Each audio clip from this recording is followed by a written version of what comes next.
세상을 바라보는 발칙한 시선, 발칙한 경제입니다. 오늘도 재밌는 경제 이야기 들려드리겠습니다. 안녕하세요. 상식의 반대말은 욕심이라고 생각하는 상식주의자 권순우 기자입니다.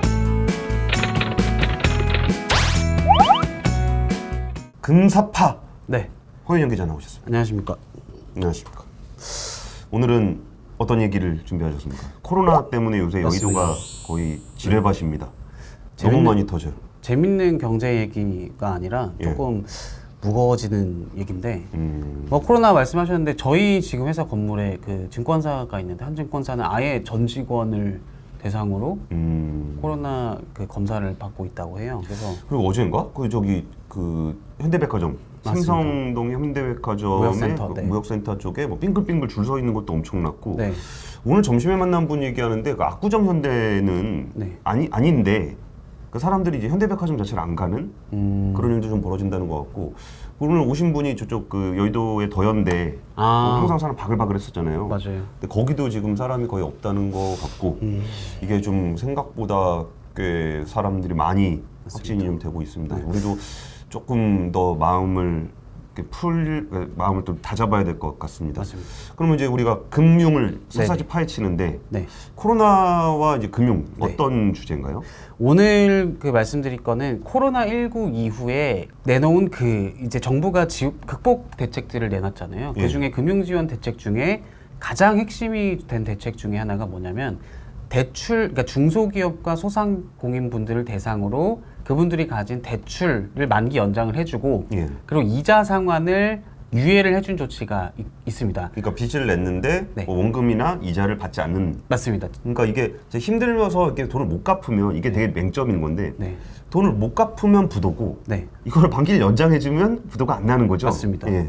그래서 일단은 지금은 당장 너무 상황이 급박하고 좀 위기가 크다 보니까 어떻게 보면은 권순희 기자가 말한 것처럼 지금 당장 우리가 일단 눈을 감고 나중에 이게 좀 회복이 될 때쯤 요거를 정상화를 시켜서 좀 그런 식으로 해보자라고 하고 있는데 그 조치가 9월 30일 이 끝날 예정이에요. 근데 이 조치가 그 2020년 4월 이제 코로나가 터진 직후에 발표가 됐는데 예, 지금까지 2번 이미 연장이 된 상태였거든요.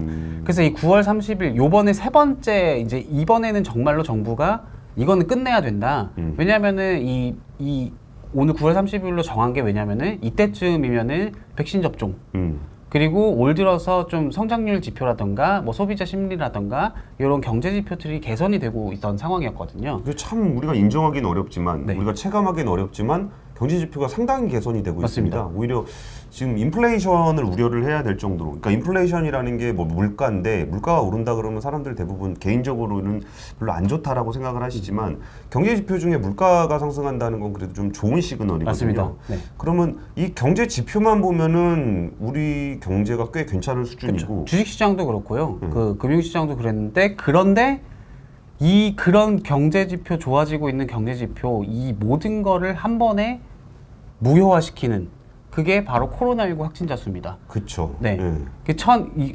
오늘도 역대 최대 지금 3일 연속 1000명대가 나오면서 이 조치가 9월 30일에 끝나는 걸 맞춰 놓고 이거에 맞추면은 또 당장 또 이걸 회수를 해버리면은 충격이 예. 더 클 수 있으니까 세팅을 다 해놨었어요. 이 연착륙을 한 2조 원 정도 투입해서 정말 힘든 분들은 우리가 그 세금으로 지원을 해서 이미 연착륙 방안을 만들어 두고 네. 마쳤는데 근데 최근에 들어서 다시 코로나가 이렇게 더 심각해지다 보니까 이거 9월에도 종료를 하면은 진짜 더 충격이 더 커질 수 있는 거 아니냐 해서 또 한 번 더 연장을 해야 된다라고 있는 좀 목소리가 나오고 있는 그러니까 일종의 상황입니다. 제 느낌에는 약간 네. 블랙박스 같은 느낌이에요. 그러니까 네. 이 안에 뭐가 있는지를 우리가 몰라. 판도라 상자 뭐 이런 느낌인 거죠. 네, 그러니까 요 안에서 이거를 지금까지는 경제가 안 좋을 거라고 생각을 해서 네. 이거를 뚜껑을 열면 네. 그 모습이 오히려 경기를 더 안 좋게 만들 수 있기 때문에 이걸 안 보고 있는 건데 맞습니다. 이걸 뚜껑을 열어서 실제로 좋은 애, 안 좋은 애를 딱 분류를 해놨을 때 네.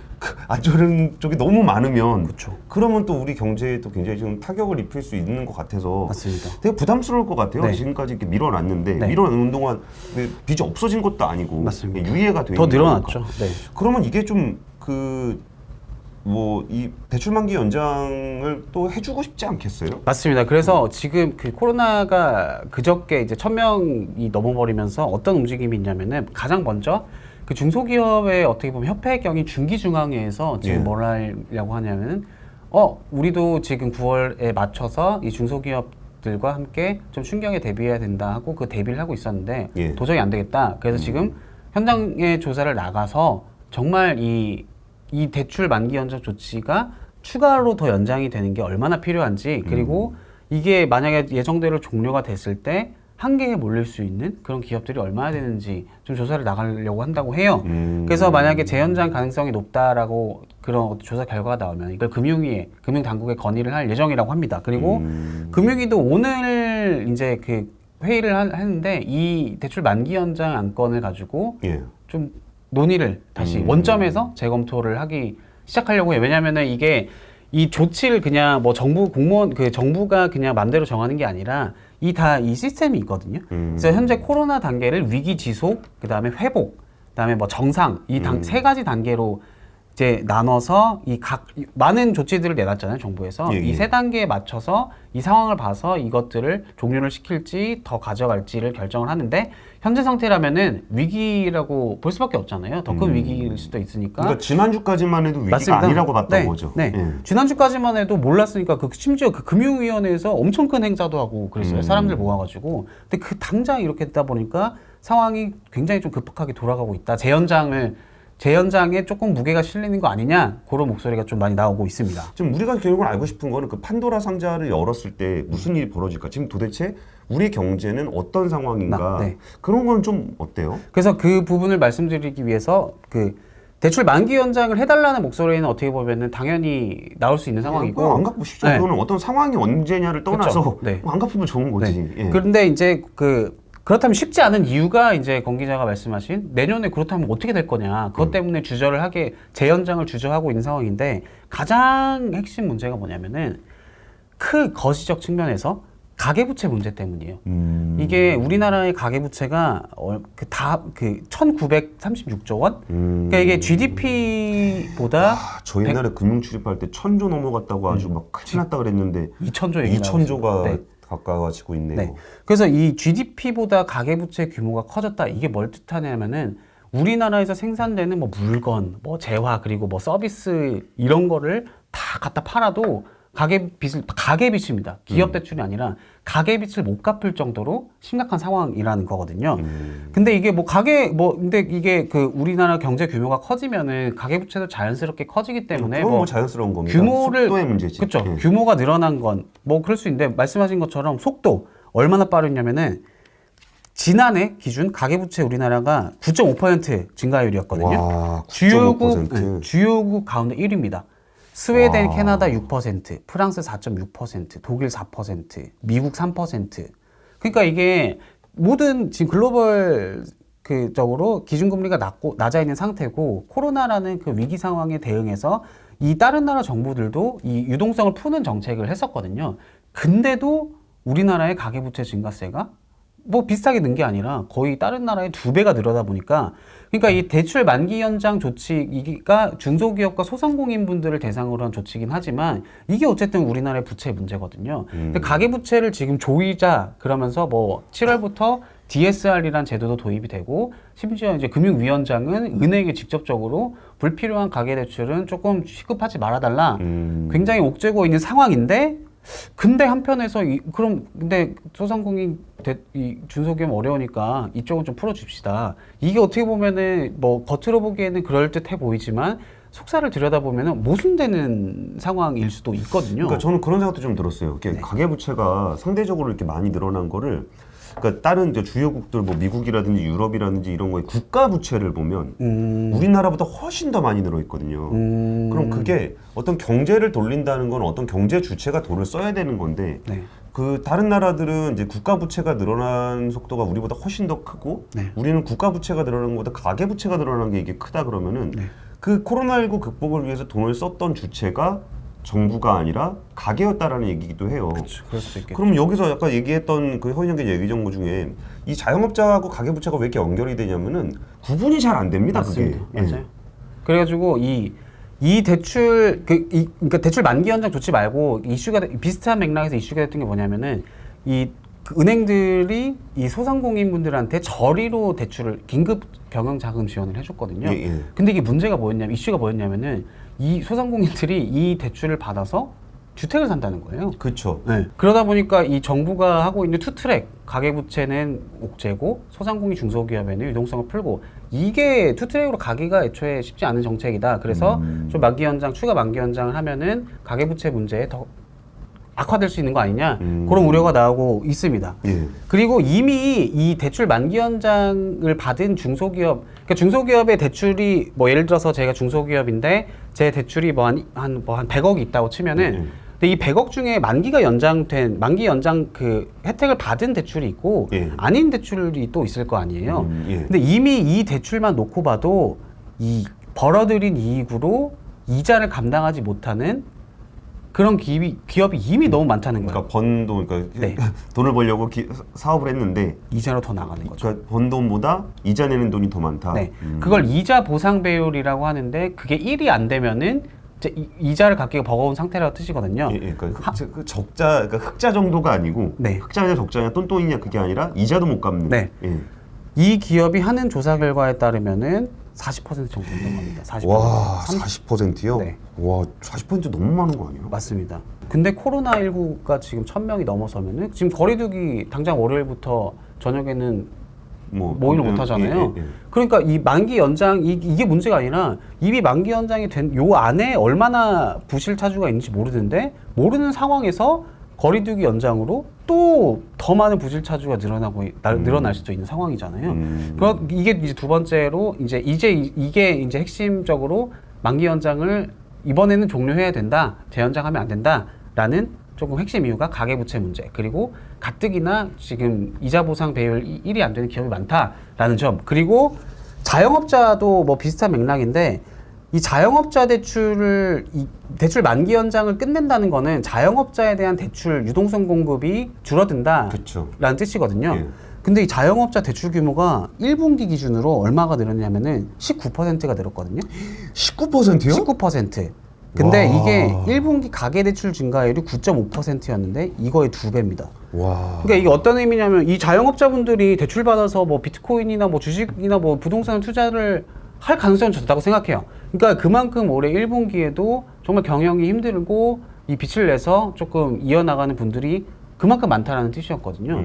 그렇죠. 근데 이게 뭐 이렇기 때문에 대출 만기 연장을 한 번 더 해줘야 된다라는 의견이 있는 반면 반대 측면에서는 아니 가뜩이나 이렇게 어려운 기업들이 가뜩이나 많은데 이제는 우리가 좀 그 충격을 감수하고서라도 정상화를 해야 된다. 이런 게 딱 부딪히고 있는 상황이라고 이해하시면 될 것 와, 같습니다. 요새 진짜 명동이나 종로 이렇게 네. 가보면은 거기가 뭐 진짜 메인 스트리트에도 그냥 공실이 돼 있는 경우가 굉장히 많긴 하더라고요. 맞습니다. 그러니까 이 자영업 우리 코로나도 정말 한두 달 있으면 끝날 줄 알고 그냥 그렇게 버텨온 건데 벌써 이게 뭐 1년도 훨씬 넘게 지속이 되다 보니까 그러니까 이미 거기서 공실을 했다라는 거는 그러니까 내가 더 이상 빚이고 뭐고 못 하겠으니까 이거 접은 사람들인 접은 거죠. 건데 그럼 지금 남아 있는 사람들 중에 이게 혜택을 받은 것이 그러니까 혜택을 받았음에도 불구하고 이자 보상 배율이 그렇게 안 되는 데다가 빚은 이미 또 19%나 늘어나 있는. 맞습니다.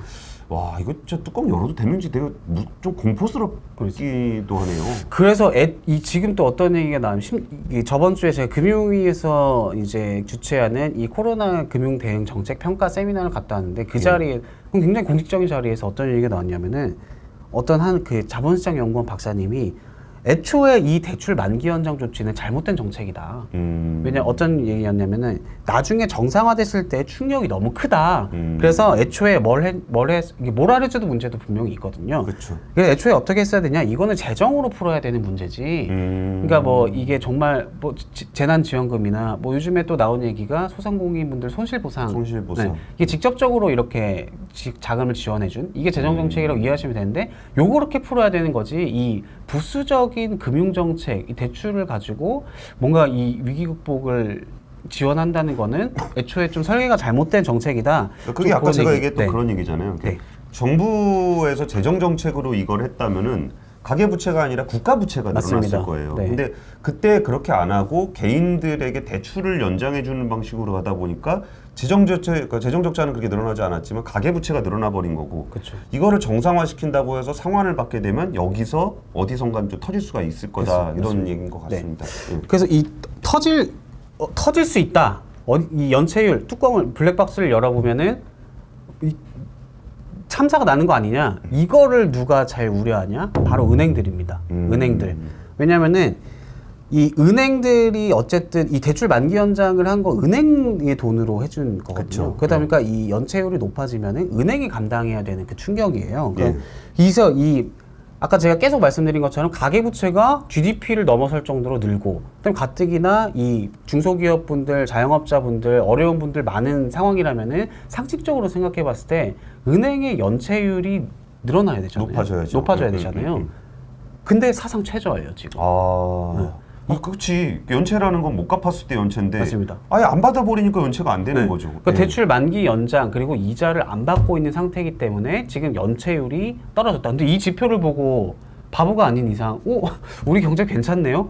이거 연체 안 되는 거 보니까 자영업자들 먹고 살만한가 보네. 네. 이렇게 생각하면 안 되는 거죠. 그게 이제 권순희 기자 말한 블랙박스 안에 숨어 있는 어마어마한 부실 차주가 얼마나 되는지, 물론 은행 나름대로의 분석도 하고 있겠지만 이게 뚜껑을 열면 또 다른 결과가 나올 수 있잖아요. 그러니까 연체율은 좀 어느 정도 좀 돼요? 연체율이 4월 말 기준 0.3%. 0.3%? 와, 네. 진짜 낮긴 낮네. 맞아요. 최저예요. 그래서 이 한은에서 이 좀 흥미로운 분석을 내놨는데, 만약에 원금 상환 유예나 대출 만기 연장 조치가 없었다면은 예. 작년 기준으로 연체율이 현 수준보다 0.3에서 0.6% 포인트. 그러니까 2배죠. 2배 아니면 3배? 네. 오. 그래서 뭐 좀 더 심각한 상황이면 한 1.4에서 1.5%까지 갈 수 있다. 그럼 5배? 맞습니다. 와. 네. 그러니까 코로나19 이게 한은이란 조직이 뭐 정말 뭐 자극적으로 이렇게 연체율을 내놓은 조직은 아니잖아요. 그렇죠. 한은이 이렇게 한 거는 정말 보수적으로 봐서 연체율이 이게 없었다면 이 정도 될 것이다라고 했는데, 이게 정말 현실에서는 연체율이 더 늘어날 수가 있다는 거죠. 그러다 보니까 이 은행들이, 이게 결국에는 이 은행들이 걱정을 하는 이유가, 이 연체율이 높아진다? 이 뜻은 뭐냐면은 충당금을 더 쌓아야 된다. 그렇죠. 네, 이 충당금은 순이익을 깎아먹는 요소입니다. 그러니까 충당금이라는 거는 뭐 말이 좀 어려울 수도 있는데 그냥 그 떼먹힌 돈 비용 처리해야 되는 네네. 건데 그거를 미리. 터지기 전에 미리 처리해 놓는 거죠. 네. 예. 그래서 물론 이 국내 은행들도 코로나19가 터진 이후에 충당금을 굉장히 많이 쌓아놨어요. 네. 이미. 그래서 뭐 듣기로는 거의 이 대출 만기 연장만큼은 아니지만 이 이자 상환이 유예된 어떤 그 정도는 다 커버할 수 있을 정도의 충당금을 각 은행별로 쌓아놨다고 하는데, 그래서 그거 막 배당도 하지 마라. 아, 맞습니다. 뭐 이런 얘기 했던 게 이제 그거 쌓아놓으라 그런 맞습니다. 거죠. 예. 그래서 근데 뭐 지금보다 더 충당금을, 코로나가 이렇게 가면은 더 충당금을 쌓아야 된다는 걱정거리가 하나고, 예, 그러니까 예. 두 번째가 이 쌓아놓은 충당금은 나중에 시간이 지나서 봤을 때 생각보다 상황이 괜찮네? 생각보다 어려우신 분들이 많을 줄 알았는데 우리의 예상보다 조금 적었네 하면은 충당금을 다시 되돌려 받을 수, 그러니까 그쵸. 환입을 받을 수가 있어요. 예, 예. 이렇게 환입을 받으면은 순이익이 증가를 하거든요. 예, 예. 그러니까 우리나라 국내 은행이 지금 처한 현실이랑 미국 은행이랑 비교를 해보면은 예, 예. 좀 이게 확 와닿을 텐데, 미국 은행 같은 경우는 예. 이미 올해 1분기부터 충당금 환입을 시작했습니다. 아. 네. 그 미국은 지금 그 독립기념일 날을 기점으로 우리 코로나에서 해방됐습니다라고 해서 뭐 백신이니 뭐니 이렇게 열심히 하고 있는 상태잖아요. 뭐 그러다가 뭐 확진자가 많이 나오는 것 같긴 그렇죠. 하는데. 네. 예. 근데 이 미국의 1분기 미국의 6대 은행의 세전 이익이 올해 1분기 1년 전보다 얼마나 늘었냐? 275% 급증을 했습니다. 세전 이익이 맞습니다. 네. 왜냐면은 뭐 사업이 좋아진 것도 있겠지만 그게 아니라 충당금 환입이 은행이 뭐 사업 좋아진다고 이렇게 2배씩 늘어나진 않죠. 네. 예. 그 충당금 환입이 이제 지난해 4분기부터 충당금 환입을 시작을 했는데 4분기에 21억 달러를 환입을 했고 1분기에는 86억 달러를 환입을 한 상태예요. 그러니까 이 86억 달러가 고스란히 한 9조 정도를 네. 손실로 잡아놨다가 생각보다 손실이 많이 안 나니까 그 돈이 이익으로 잡히는 거죠. 맞습니다. 먼저 비용을 처리해야 네. 했으니까. 그래서 우리 국내 은행들도 좀 기대를 했던 게 지금 이 배당 제한을 하다가 종료가 됐잖아요. 예, 이게 예. 배당 제한 종료를 한 것도 이 모든 정부의 이 금융 정책의 그 핵심은 9월에 맞춰져 있었어요. 이 대출 만기 연장. 이 조치가 코로나 백신 때문에 나아질 것이기 때문에 이 조치가 9월쯤이면은 우리가 자신 있게 종료하겠습니다라고 할 수 있을 상태다. 그래서 은행들도 그때 9월 이후에 그러면은 우리도 미국 은행들처럼 그때 좀 상황이 우리 예상보다 괜찮을 수도 있으니까 그때쯤이면 환입을 할 수 있지 않을까? 그런 기대감이 있었던 게 사실이거든요. 그러다 보니까 그 금융주 주가가 올해 많이 올랐잖아요. 뭐 기준금리 영향도 있었지만 그래서 이 건전성 우려가 점차 완화되고 있어서 그 완화됐을 때 대표적인 효과가 충당금 환입으로 인한 순이익 증가였는데 이게 지금 어떻게 될지도 모르게 되는 상황이기 때문에 예, 예. 최근에 한 4, 5일 정도 보니까 금융주가 많이 떨어지고 있습니다. 오늘도 KB 같은 데는 거의 3%, 4% 떨어지고 많이 있더라고요. 떨어졌네요. 코스피도 떨어지고 있긴 하지만 오늘이라고 네. 하면 지금이 그 7월 9일입니다. 네네. 녹화하는 날은. 네. 근데 오늘 사실 뭐 전반적으로 코스피가 맞습니다. 약세긴 한데 네. 참 이코노미스트들이 7월 달에 조금 힘들 거라고 얘기했었는데 진짜 이렇게 오긴 오네요. 맞습니다. 뭐 최고점 찍자마자 그렇게 조정을 막 받아버리고. 네. 그래서 이 은행에 근데 다 같이 떨어지고 있으니까 뭐 그럴 수도 있고 싶은데 이 주요 업종 중에서 은행 업종이 떨어지는 이 하락세가 정말 좀 크긴 하더라고요. 그래서 이게 슬슬 이게 이 건전성 우려가 좀 완화될 줄 알았는데 이게 또 9월에 한 차례 더 연장이 될 수가 있으니까 또 연장이 뿐만 아니라 또 몰라요. 정부에서 소상공인 대출 추가로 더 내놓으라고 그럴 수도 네, 있고. 긴급 뭐 저리로 뭐 아예 그냥 이자 없이 어떤 국회의원분은 아예 그냥 이자 없이 긴급 대출 형식으로 대출을 해야 되지 않겠냐 이런 얘기도 하시는데 연대 기금 해가지고 대출이 아니라 그냥 기금 만들어서 나눠주자는 법안도 나와 있잖아요. 맞습니다. 예. 네. 그러다 보니까 이 코로나19가 뭐 이 1,000명 이렇게 늘어나는 게 단순히 뭐 우리 국내 실물 경제에 그 뭐 좀 소상공인 분들이 어려워지고 이것도 정말 큰 문제지만 그 좀 사이드에서는 이 금융시장에서의 이 연체율이 높아진다라는 그거는 이게 정말 이 어떻게 보면은 국내 경제에 위험하다라고 할 수 있는 핵심적인 그 지표 경고등 중에 하나거든요. 요 지표를 이제 올해 내내 한번 조금 9월 당장 이 대출 만기 연장이 어떻게 되는지 지켜보고 9월, 10월, 11월 이 연체율 추이를 아마 좀 예의주시를 해야 되지 않을까 좀 그런 생각이 들고 있습니다. 알겠습니다. 이게 우리나라 코로나 정책에 대해서 이게 뭐 금융에서 무슨 역할을 했는지 이런 것들을 세세하게 아시는 분들은 별로 없으실 거예요. 네. 근데 아까 시간이 지나고서 지표가 보여주고 있는 것은 확실히 정부가 역할을 했다라기보다 민간 자금을 많이 동원했다라는 맞습니다. 걸 완전히 보여줬고 이 민간 자금을 동원을 했을 때 나타날 수 있는 어떤 현상들 뭐 정부 자금이야 정부가 지원금 줬다 다시 뺏어가진 않잖아요. 네. 근데 민간 자금을 부채로 일으켰을 때는 거기에 대한 상환 부담이 생기는 거고 네. 그 판도라의 상자를 9월 달에 열게 될지 네. 혹시 열게 되면 거기에 얼마나 많은 사람들이 그 빚을 못 갚아서 힘들어질지 이런 부분들은 굉장히 좀 우려가 되는 부분이고 네. 그렇다고 뭐 정상화를 안 하고 뭐 영원히 맞습니다. 연장을 해줄 수는 없는 문제고 해서 한 이 정책이 어떻게 좀 진행이 되는지 나중에 황영 기자가 또 팔로우업해서 알겠습니다. 전해드리도록 하겠습니다. 오늘 준비한 얘기는 여기까지입니다. 준비한 얘기는 여기까지입니다. 말이 맞나요? 네. 예, 오늘 준비한 이야기는 여기까지입니다. 지금까지 박지영 기자였습니다. 감사합니다. 감사합니다.